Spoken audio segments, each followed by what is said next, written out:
நீங்க எந்த ஒரு ஃபுட்டையும் நல்லா சூ பண்ணி சாப்பிட்டீங்கன்னா அது வந்து குட் கொலஸ்ட்ராலா மாறுறதுக்கு அதிகமான வாய்ப்பு இருக்கு. There are good and bad cholesterol. சில ஃபுட்ஸ் சாப்பிட்டோம்னா இது குட் இது பேட் அப்படின்னு சொல்றாங்க இல்லையா, அதுக்கான டிஸ்டிங்ஷன் என்னன்றது இன்னைக்கு பார்க்க போறோம். ஸோ ஃபர்ஸ்ட்லி பார்த்தீங்கன்னா மூளை வேலை செய்யறதுக்கு நம்மளுக்கு ஃபேட் தேவைப்படுது. மூளை வந்து ஃபேட் ப்ராசஸ் பண்ணி தான் வேலை செய்யுது. ஸோ பேசிக்காக டெய்லி நம்ம வந்து ஒரு ஒரு பர்சன்டேஜ் ஆஃப் ஃபேட் வந்து கம்பல்சரி கன்சியூம் பண்ணிக்கணும்.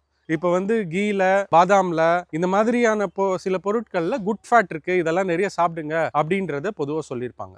ஸோ சூசிங் குட் ஃபுட் அப்படின்றது one part of adding good cholesterol to your. The other part of making it good in your body is நீங்கள் எந்த ஒரு ஃபுட்டையும் நல்லா சூ பண்ணி சாப்பிட்டீங்கன்னா அது வந்து குட் கொலஸ்ட்ராலாக மாறுறதுக்கு அதிகமான வாய்ப்பு இருக்குது.